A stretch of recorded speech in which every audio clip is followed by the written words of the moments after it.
way down the field to Watkins. Sammy Watkins for the touchdown.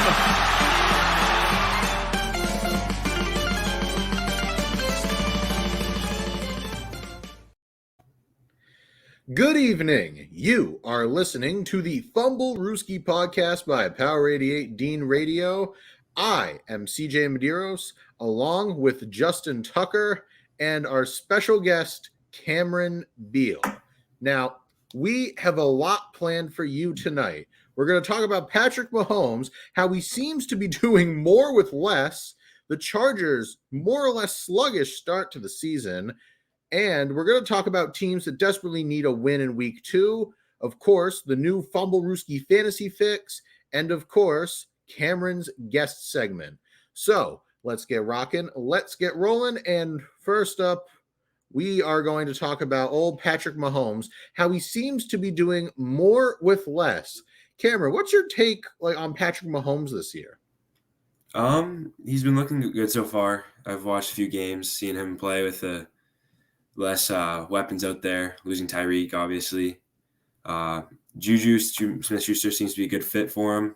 I don't see him having too many problems. Working well with Kelsey, obviously. Still having him as a weapon. And Clyde Edwards-Helaire looked pretty good the other day. So, I mean, he's doing his best that he can. They obviously got a good coaching staff there in Kansas City. And, I mean, he's just doing what he does. He's one of the best quarterbacks in the league, so. Yeah, that very well put. Justin, do you have anything to add? Well, first and foremost, congratulations to the Kansas City Chiefs. They showed up and did what they had to do to get the job done. As far as Patrick Mahomes is concerned, I knew that we were going to get this version of Patrick Mahomes. I told Adam this when we did our quarterback rankings, that Patrick Mahomes was the best quarterback, and this is why. He believed that he needed all those weapons around him in order to do what he does.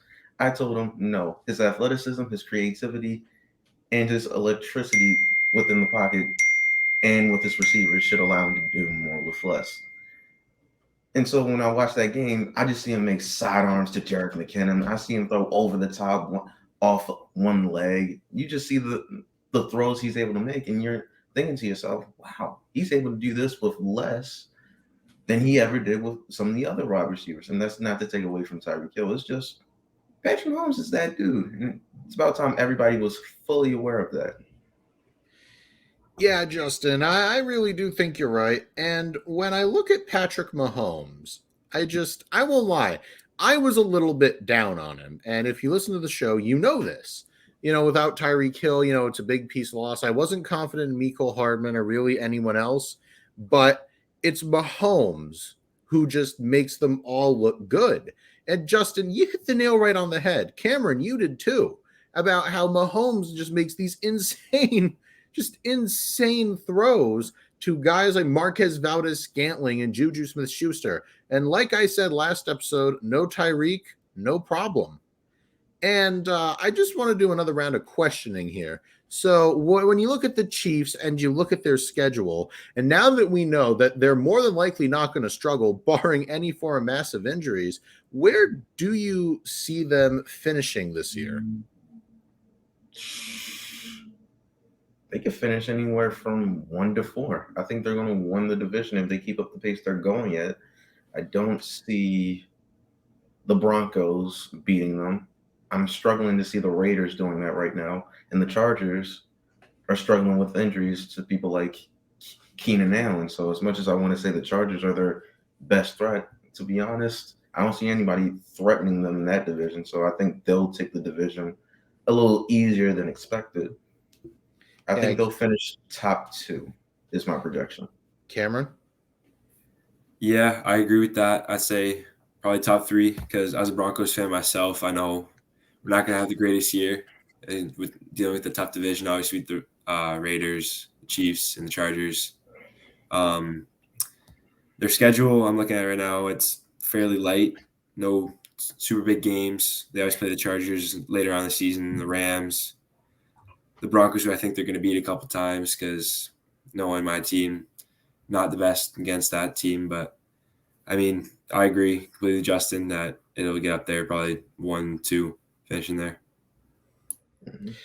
All right. Now, we all know how great Mahomes is, and we all expect the Chiefs to do well.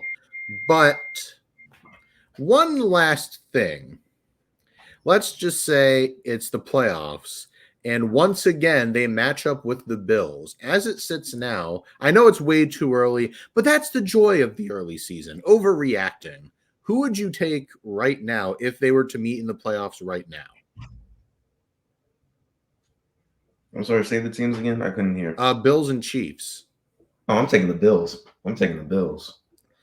Oh, The Cameron? defense. The Oh. offense sets the ceiling. The defense sets the floor.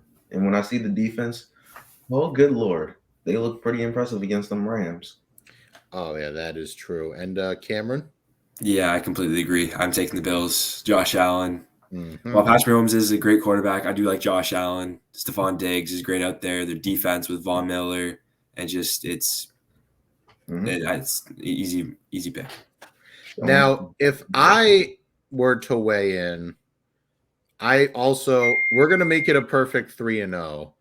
You know, I have to go with Buffalo as well, just because I think the offenses are evenly matched, but I like Buffalo's defense infinitely more than I like Kansas City's. And that's really what sets it apart for me. And since we're all in agreement, I personally see no harm in moving on. So up next, we're going to stay in the NFC West, and we're going to be talking about those LA Chargers, who they're 1-1, but still a little bit underachieving, starting off a bit more sluggish than what we thought. And you're not going to want to miss that. So don't go anywhere. This is the Fumblerooski Podcast.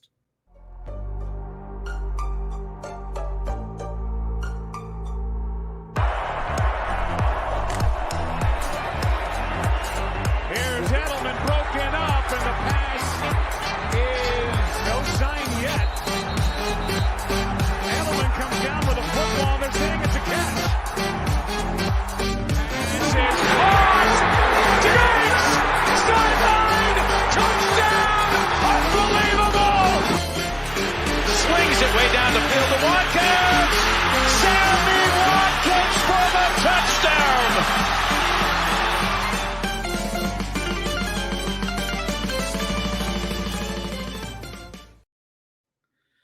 Welcome back.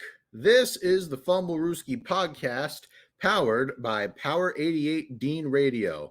I am CJ Medeiros, and you already know my good friend Justin Tucker, and of course, Cameron Beale, our very special guest.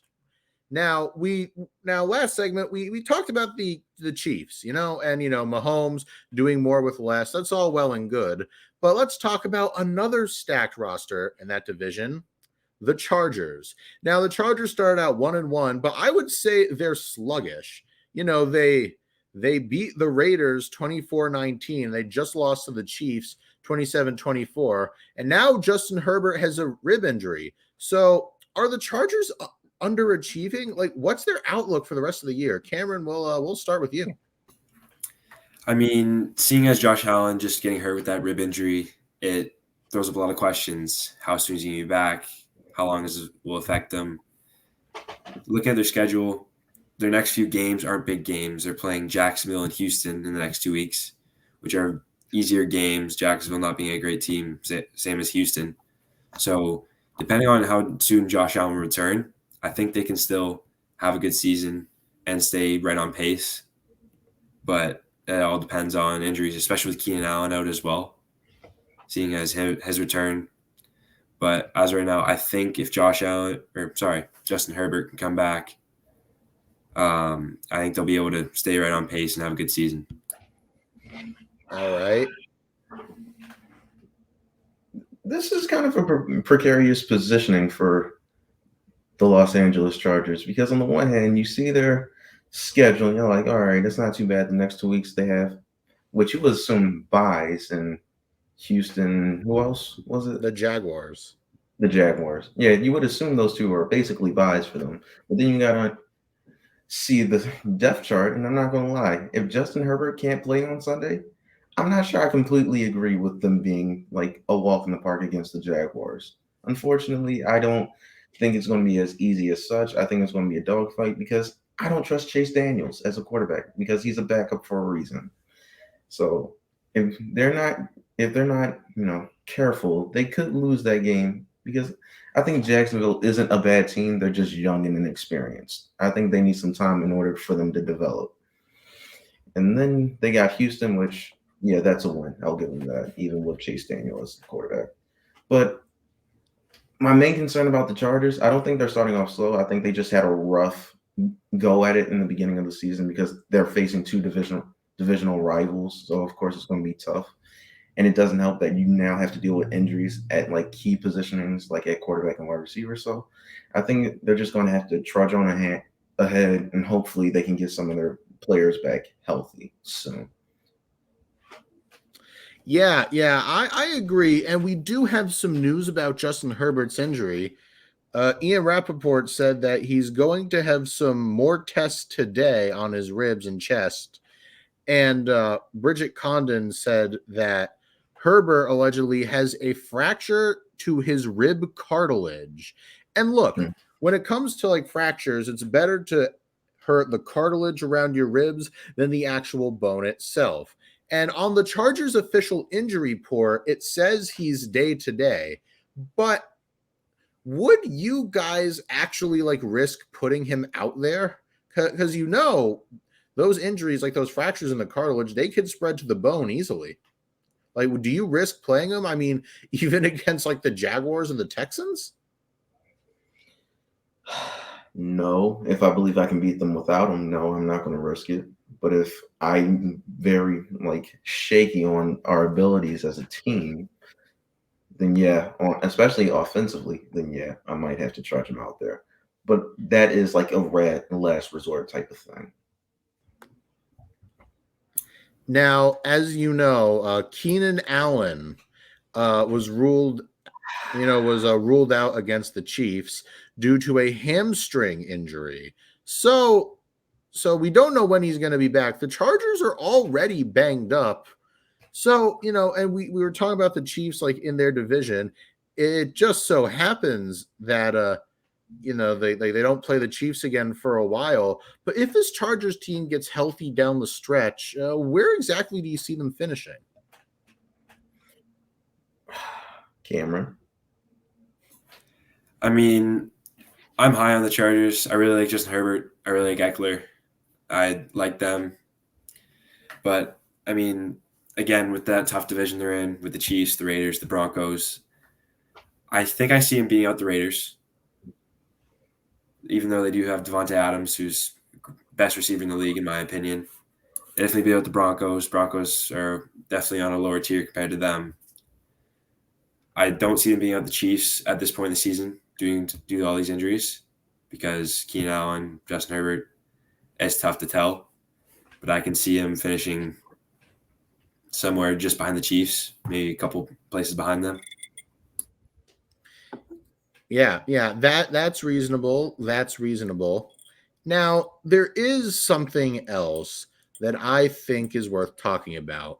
Now, I think we can all agree Justin Herbert, top 10 quarterback. And even his rookie year, he cemented himself as a top 10 quarterback. He was darn good.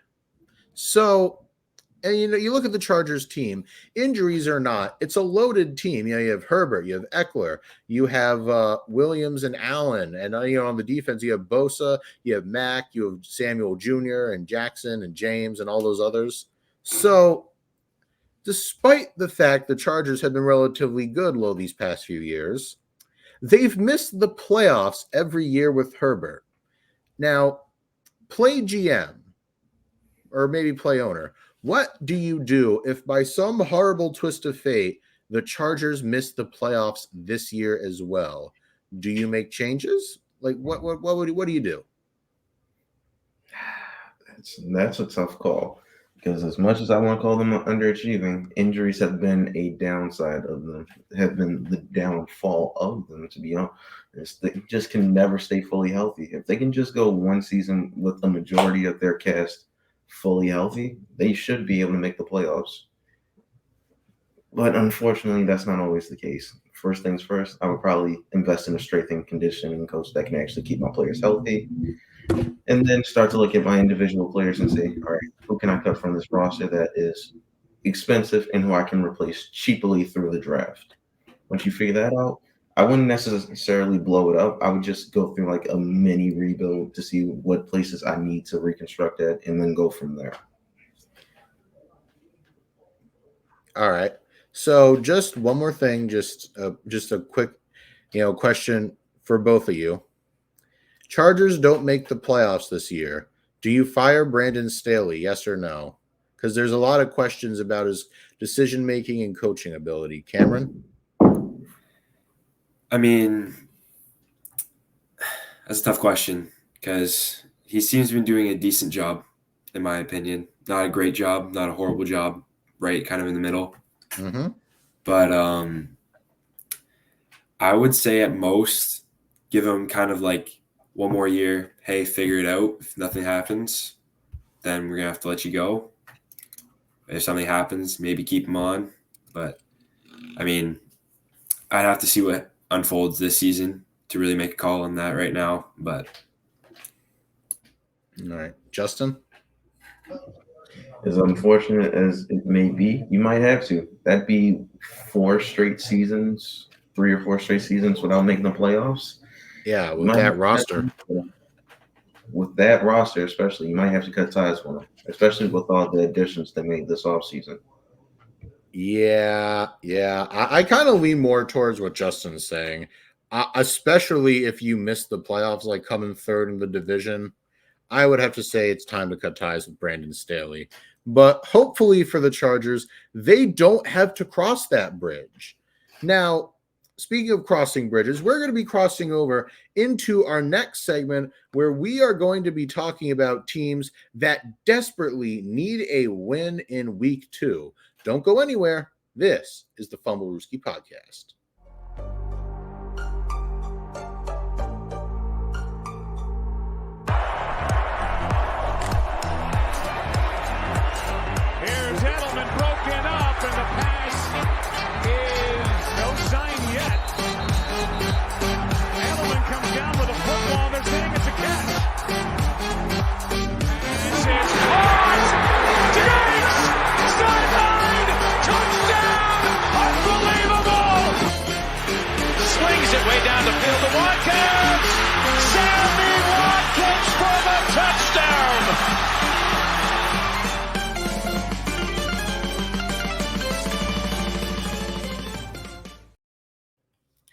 Welcome back to the Fumblerooski podcast, powered by Power 88 Dean Radio.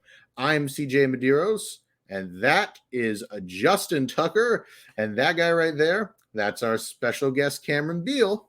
So, I'd like to start this segment off with an interesting fact.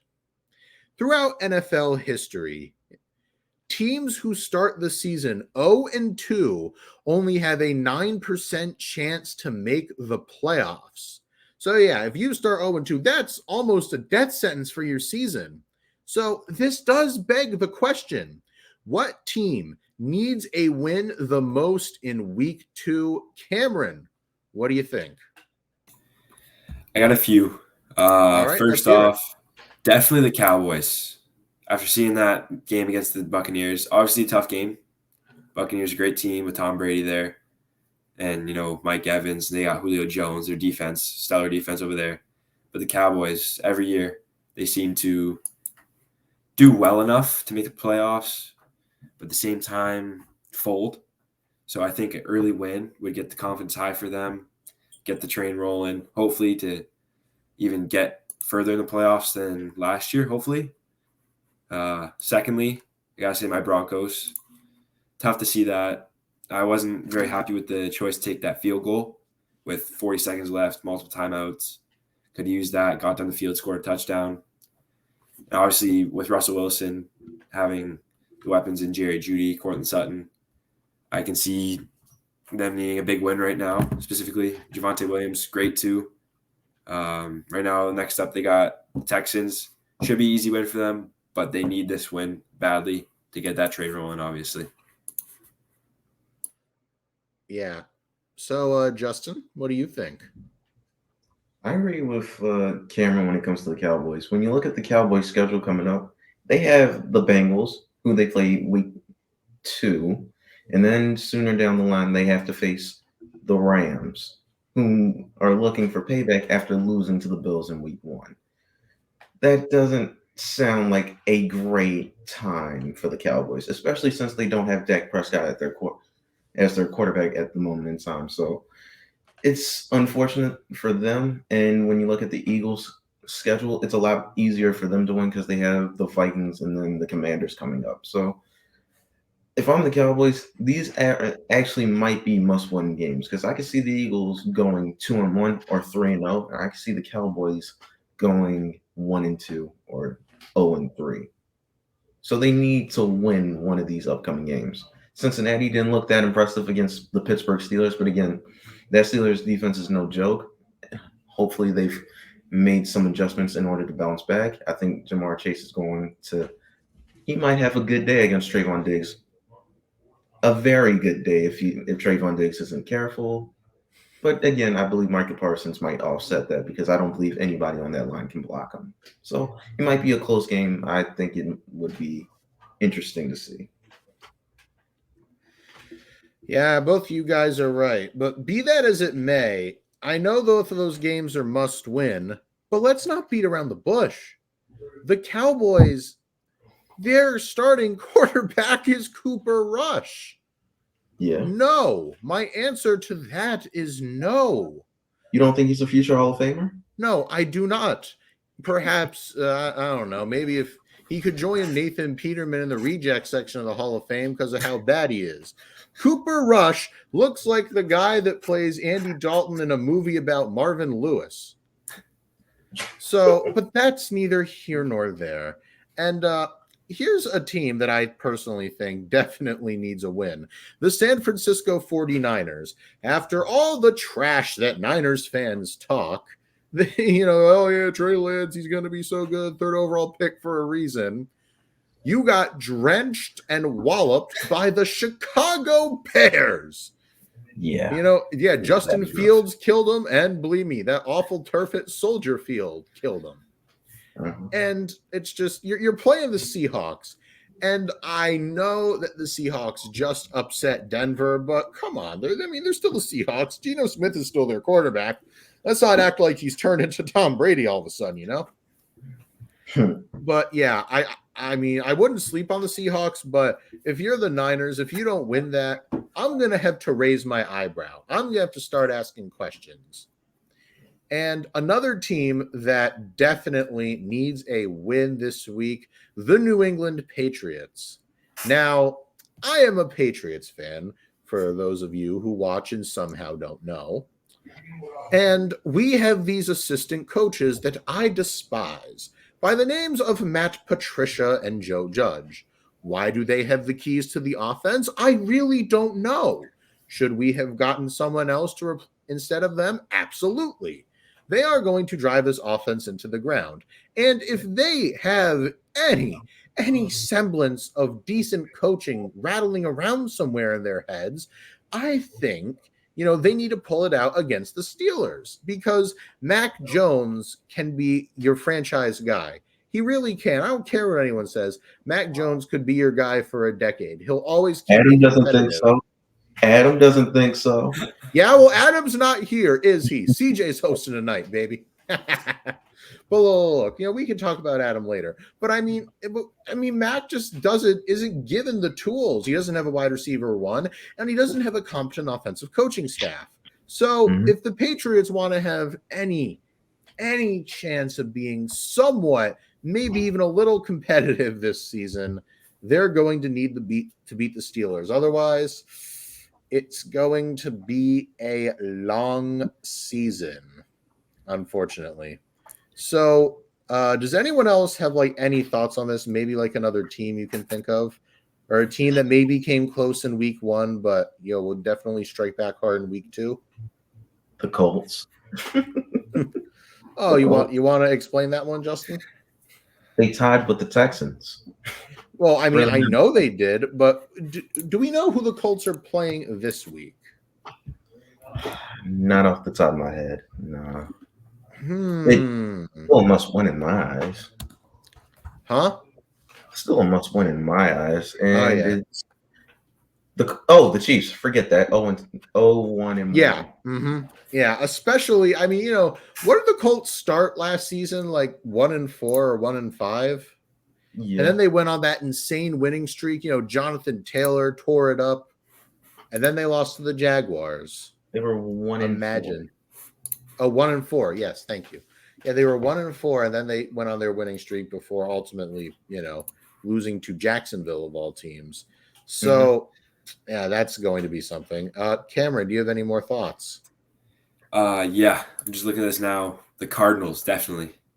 I can see the Cardinals needing to win right now. That's obvious because Kyler Murray didn't do his homework. That's obvious. Yeah, and he never will either. There. Yeah, just remember, kids, Kyler Murray's stats take a drop off on nearly every major statistical category on weekends that Call of Duty has double XP. Look it up. This is actually unfortunately true. Is it a coincidence? No, it is not a coincidence. And let me tell you something. This is something that's been carefully compiled over every year Kyler Murray's played in the NFL. If it happened one year, that's a coincidence. But every year he's been in the league, that is not a coincidence, my friend. That is what we call a trend. What'd you say? You're telling me the Chargers need to take the controller from Kyler? I don't know. Maybe. But I will say this. They should have kept that mandate in his thing. But then again, if you have to contractually mandate that your quarterback watch film, maybe he's in the wrong line of work because they don't have to mandate that Mahomes watch film or Tom Brady or Josh Allen. But, he's not any of them, and he never will be. So it's a moot point all in all. So next up, we are going to move on to, another installment of our Fumblerooski Fantasy Fix. It's going to be a quick segment where we give you some startums and situms for quarterback, running back, wide receiver, and tight end. Don't go anywhere if you want your fantasy advice, because this is the Fumblerooski Podcast.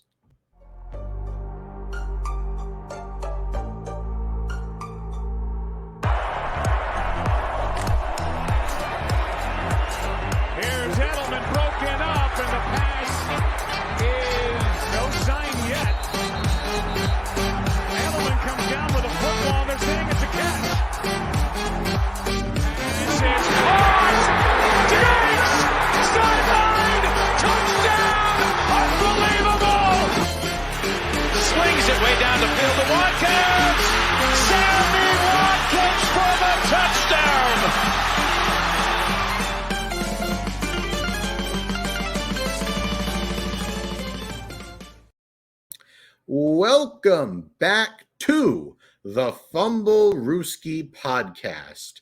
If you are just tuning in somehow, or maybe you just skipped ahead, I'm CJ Medeiros, and of course, I have with me my good friend Justin Tucker and a special guest, Cameron Beale. Now, this is just going to be a quick segment. So for you fantasy nuts out there, we're going to be talking starts and sits for quarterback, running back, wide receiver, and tight end to help you win your fantasy league. Now, if you need someone to start, I would look at Kirk Cousins at Philly and Derek Carr against the Cardinals, both defenses that allowed a lot of points, and with their weapons, Cousins and Carr should feast. Now, if you have these guys, you might want to sit them. I am talking about Ryan Tannehill at Buffalo and Jameis Winston versus Tampa. Now, I know that, the Saints usually have given Tampa a hard time, but I'm sorry. I do not really see Jameis, after that performance he put up against Atlanta of all teams, dropping 4 touchdowns against the Bucs. And Tannehill struggle against the Giants, so I worry to see how he'll fare against the Bills. Now, for running backs, I am definitely starting Nick Chubb against the porous New York Jets defense and a new up-and-coming Saquon Barkley against the Panthers, a lackluster run defense. And if you're sitting, guys, I'd start with Chase Edmonds from the Dolphins going up against a stout Ravens defense. And honestly, the Dolphins kind of have a running back by committee, so I would just definitely sit him. And the hype around this guy is starting to die out. Dameon Pierce, who's going up against the Denver Broncos. So yeah, it looks like he's not even the true RB1, I guess, because, Burkhead's starting to take the reins from him. So if you have Pierce, do yourself a favor and sit him. Now, if you're looking to start someone, I would say start Jerry Jeudy against the Texans. He still had like 100 yards and a touchdown, even with the loss to Seattle, and I expect him to feast even more against Houston. And also, this might be a bit of a gamble, but it's well worth the risk. Invest in Curtis Samuel at Detroit. Now, Detroit got carved up by that Philly offense, giving up 38 points. And that the rookie, Jahan Dotson, and wide receiver Terry McLaurin could be on their radar. And if they're all locked up, I would look to Curtis Samuel. Now, if you have these receivers, you might want to sit them. Drake London against the Rams. Jalen Ramsey is primed to have a good game because he got toasted, and we all know Jalen Ramsey doesn't take that sitting down. And as a Pats fan, this one hurts me, but I'd sit Jacoby Myers against the Steelers, especially with all the rumors that Kendrick Bourne will have a larger role in that offense. So tight ends, I'm going to go out on a bit of a limb here, but I would say start Dalton Schultz against the Bengals. Now, Cooper Rush is the quarterback. He doesn't quite have the arm that Dak does, but he's going to need his big security blanket in Dalton Schultz, and I'd expect him to get plenty of targets. Also, I'd start Tyler Higbee versus Atlanta. Now, it's going to be A.J. Terrell on Cooper Kupp. We all know that. And I would expect Tyler Higbee to have a decent game, especially if you're in a pinch. Now, if you need to sit a tight end, I would sit Bears tight end Cole Kmet against the Packers. That Packers defense was just obliterated by the Vikings, and they're going to be out for blood. And Cole Kmet, I just don't see him making that big of an impact. And also Noah Fant against the 49ers. He's going to be going toe-to-toe with linebackers like Dre Greenlaw and Fred Warner that can keep up with him. And I'm not going to see Geno Smith thread the needle to him. So, yeah, does anyone have any ideas for, if you guys are fantasy experts, on who else we could possibly start or sit? No, you got it. All right. Well, then, as I said, this was going to be a quick segment, but don't go anywhere, because up next, you know what we have? That's right, the guest segment with our good friend Cameron Beale. So you're not going to want to miss that. This is the Fumblerooski podcast.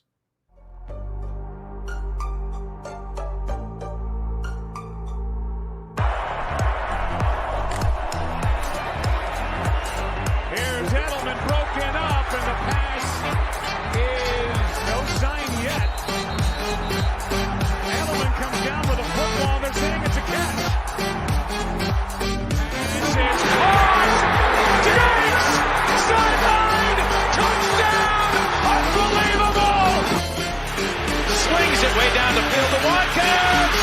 Sammy Watkins for the touchdown.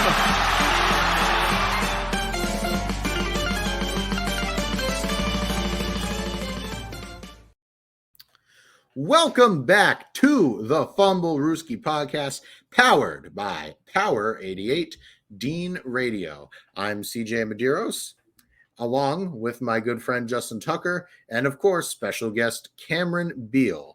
Now, welcome to the guest segment of our show, sponsored by Secret Weapon Consulting.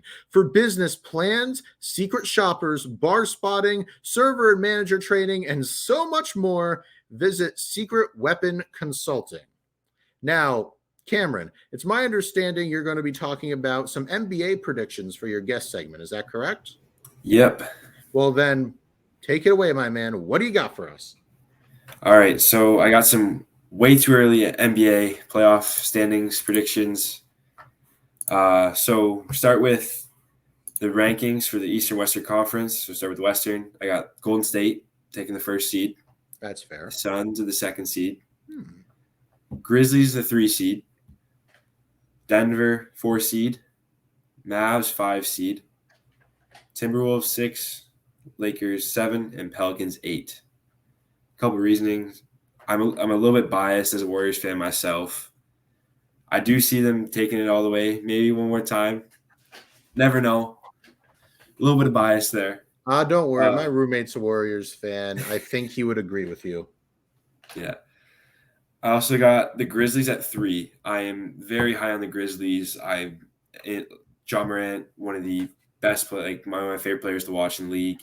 Jaren Jackson, Desmond Bane, a rising star over there in Memphis. I really like what they got going on there with that young core. I got the Suns at 2.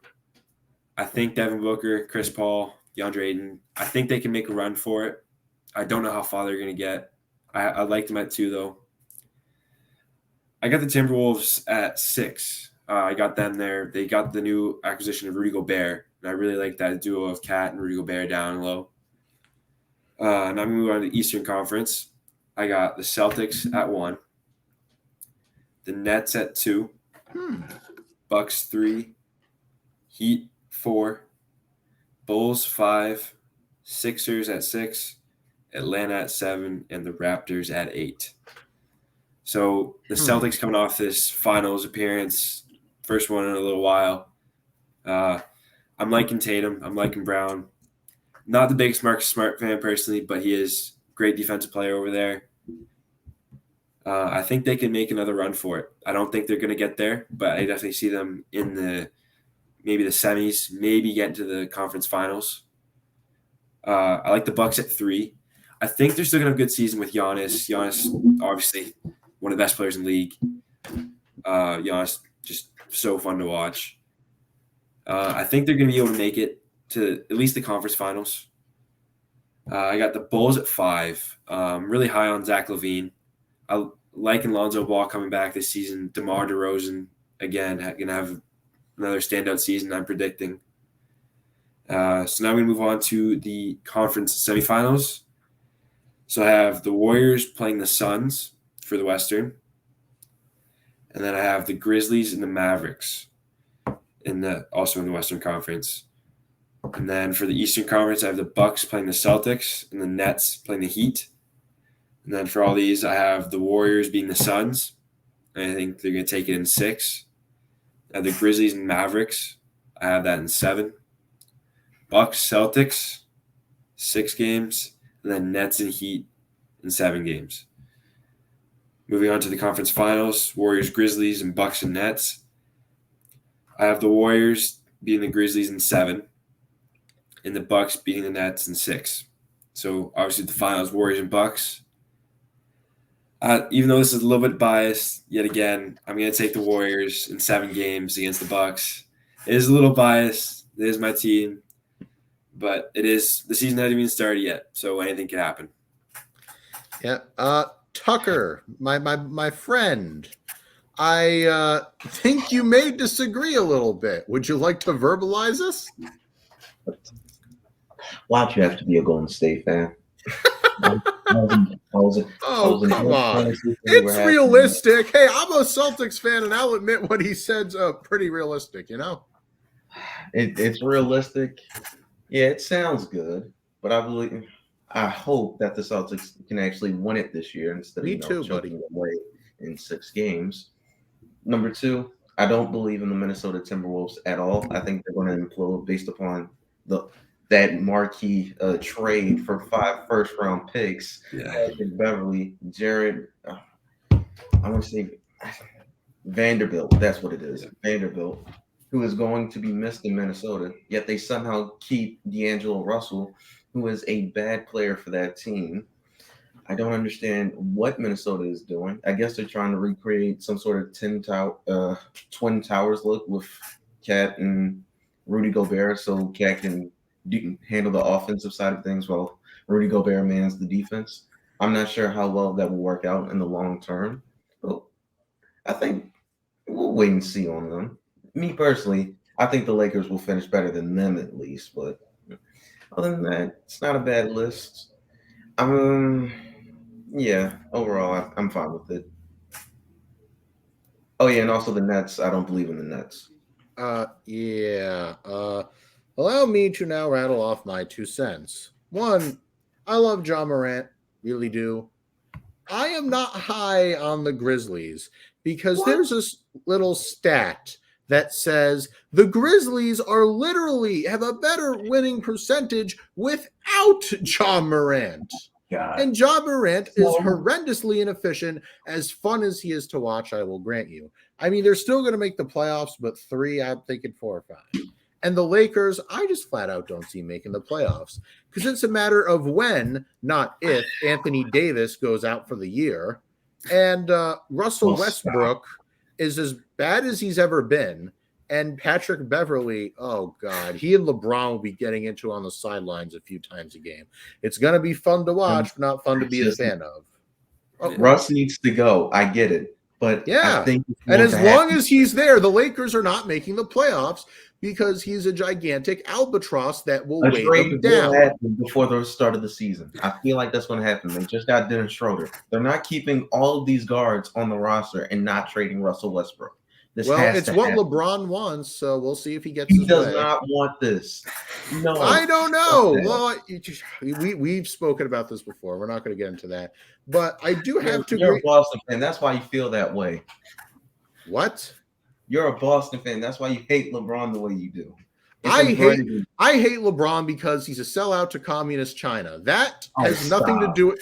Oh no. We will discuss this very thoroughly afterwards. But I wanted to say I do agree with Tucker on one thing. I too do not believe in the Nets. That locker room has more toxicity than Chernobyl after a meltdown. Believe you me, those players will be at each other's throats, and I don't even think they're making it out of the second round. Plain and simple. You can book it. It's just that locker is going to implode in on itself. And but yeah, I mean, other than that, I do agree with the East for the most part. But yeah, Ben, I mean, sorry, I keep thinking of your friend Ben Farina. I'm terribly sorry. He was another one on the show for those of you who are listening and don't know. But Cameron, those were some pretty darn good predictions, if I do say so myself. And honestly, I'm not even going to call you biased because there's a chance the Warriors repeat, a real, actual, solid chance. Not on my watch. Yeah, I really hope. Not on your watch, Justin. Are you going to do something to stop them? Wait, what? Wait, Justin. I don't think I even know this. What team do you actually like? I don't have. Maryland doesn't have a team, so I just root for the Celtics until I actually get a team. Hey, that's the spirit. All right, but does anyone have anything else to add before we head for home? I want to talk about the Lakers for a second. Okay, I really agree that Patrick Beverly, I think there was already an altercation. Patrick Beverly and Russell Westbrook already have an altercation. Something's got to happen there. I hope so. Somebody's got to get out. It's Westbrook or it's Patrick Beverly. One of the two. It's going to be Westbrook at this point because we just got Patrick Beverly in a trade. I agree. They need to get rid of Westbrook. Westbrook has been atrocious last year. He was horrible. Yeah, he was bad absolutely last year. And I can also agree with that Nets point too. Sorry, you can go ahead. It's just a bad fit for him. That's all. Once he's off the team and he's on a different team, I think he'll play better. He just doesn't fit on this team. Once we get better shooters around LeBron and AD, then we'll start to see better spacing. But I also want another big on the team because I don't need AD playing center because he can't play center. He'll get injured playing center. He'll get injured regardless. No. Yes. He'll be fine at the 4. He'll be fine at the 4. I need someone at the 5. That's we thought that last year too. Oh, stop. We have fun on this show. We really do. And Cameron, I'm really glad you got to experience this. Truly. Now, does anyone else have anything to say before we call it a day? Alrighty then. So that'll do it for us tonight. Thank you for listening to us. Be sure to tune in to us live Tuesdays at 7:30 on Twitter and Facebook. be sure to subscribe to our YouTube channel because we also have episodes available on Spotify, Spreaker, Apple Podcast, iHeartRadio, Google Podcast, and so much more. Also, be sure to follow our Instagram at Fumblerooski_podcast to keep up with our podcast and the latest coverage on the NFL. Otherwise, we will see you next week. Over and out.